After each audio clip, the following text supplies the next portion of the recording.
Boebert for 5 minutes of questioning. Thank you, Madam Chair. Now that we have all been cautioned in this committee hearing that the mention of Pentagon's Immaculate Constellation program could put us on a list, well, I already find myself on many lists, I'm sure. So I speak my mind often, so why not just keep going with it? May as well just go all out and say it. The earth is flat, birds are government drones, and we've never set foot on the moon, and Joe Biden received 81 million votes in the 2020 election. So let's just see how many lists we could get on here today. But Mr. Schellenberger, I wanted to ask you, I think I understand from this hearing that you would agree that classifying information like this is not in the best interest of the people. Is that correct? Yeah, I mean, with the caveat that, of course, I would support classification necessary to protect secrets essential to national security, but I think it's pretty obvious that there's overclassification. Overclassification, yes. And so in most instances, if they can't tell us what, do you think at some point they'll at least tell us why? You know, President-elect Trump has repeatedly committed to greater transparency, both on the UAP issue, on JFK files, on COVID origins, and many other things. So I think that we need to make sure that the next administration is held accountable for that. Agreed. And this is for all four of you. Yes or no, please. I have many questions I want to get to. Are there any known instances of recovered materials or technologies that are not of human origin and maybe connected to any advanced bioscience defense programs within the USG? I don't know.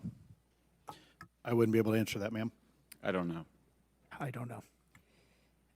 Okay, so there are rumors that have come up to the Hill of a secretive project within the Department of Defense involving the manipulation of human genetics with what is described as non-human genetic material, potentially for the enhancement of human capabilities, hybrids. Are any of you familiar with that? Yes or no?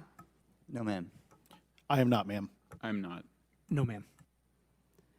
Okay, I would like to know, with Immaculate Constellation, how does this relate to UAP activities, Mr. Schellenberg, in oceanic environments? Are there any instances where the Navy or other maritime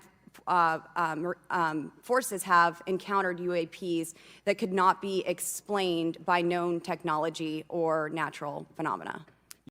Yeah, the Immaculate Constellation covers both terrestrial and oceanic, and there's actually a number of cases described in the report that occur in the ocean. And do you believe that there is a concerted effort by the Pentagon to keep Congress out of the loop regarding these UAP activities, specifically in our waters? Yes. I think it's about 5% of our ocean that's actually been studied in detail by man, and we've studied more of space than we had of our own oceans. And so are there any accounts of UAPs emerging from or submerging into our water which could indicate a base or presence beneath the ocean's surface?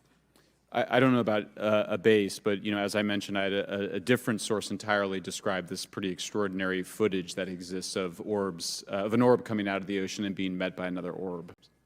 So this report says it all. There's no other information that we are aware of regarding the activity within our waters. I have other sources that have told me that have shared a significant amount of information, but they're not comfortable with me sharing it at this point. Okay. Are there any technological capabilities observed in these oceanic UAPs that seem to defy our current understanding of physics or our engineering capabilities? It seems like they all do. Yes, I would agree with that.